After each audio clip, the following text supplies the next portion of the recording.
All right, friends, the next thing that I'm going to show you how to do, first steps in teaching a go to your mat for your deaf and blind dog. You could also use this technique to teach your deaf dog as well, if they can see too. Emily here cannot hear or see, so this is how I taught her to go to her mat. Her cue to go to the mat and lay down is just basically the presence of the mat. So even if you have a dog who's just deaf, you know, the visual cue of you setting the mat down on the ground is going to prompt them to come over to it and eventually lay down and stay on it. So I am going to guide Emily over to the mat because she's not going to be able to see when I throw it down on the ground, and I do that with the follow me cue that I taught her in the last video. And then sort of as soon as she realizes that she's on the mat, she knows what is expected of her from there. All right, so I'm going to start just by putting the mat down on the ground.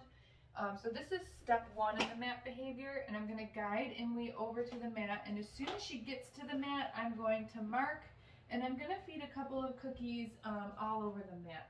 So you might have just noticed that when Emily got to the mat, she put herself in a down. So that's ultimately what I will want from the dog, but initially your dog may not, you know, realize that, and so we're just pairing them stepping onto the mat with their marker cue and delivering treats sort of all over the mat.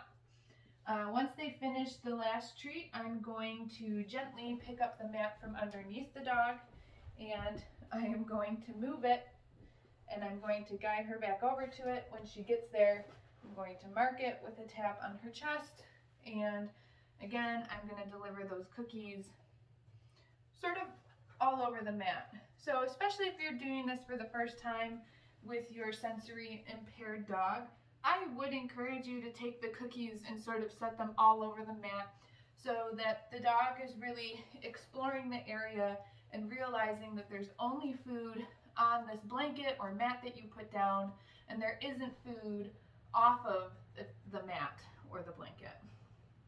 All right, so once she eats that last cookie, so I don't know, I'm setting down anywhere between 3 to 5 treats on this mat before I pick it up from underneath them and move it to a new location. I'm going to guide her over. Once she's there, I'm going to tap, and I'm going to deliver those treats right on the blanket again, and I'm going to encourage her to sniff them out and find them. So if you have a dog who cannot see, you might notice with Emily what I'm doing is I'm putting the food right in front of her nose. I'm putting the food right in front of her nose and then sort of like setting it down on the ground relatively close to her. That sort of helps her to find it because I obviously can't point out the treat to her. She can't see me pointing. So you're going to do this step one for like 3 to 5 repetitions. Guide them over, mark when they're there. And you're guiding them over with that follow cue that you've already taught them, so they know what that follow cue already means. So you probably wouldn't do this mat behavior until they have a good understanding of the follow cue. Okay, and when I decide that I'm done practicing with the mat, especially in these early stages, I'm going to go ahead and pick the mat up and I'm going to put it away.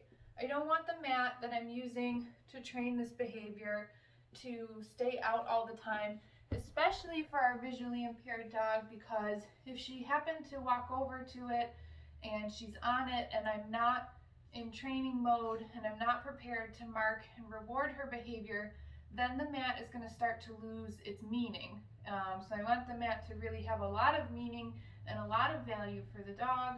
So when I'm not training with it, I'm going to pick it up and put it away until our next training session.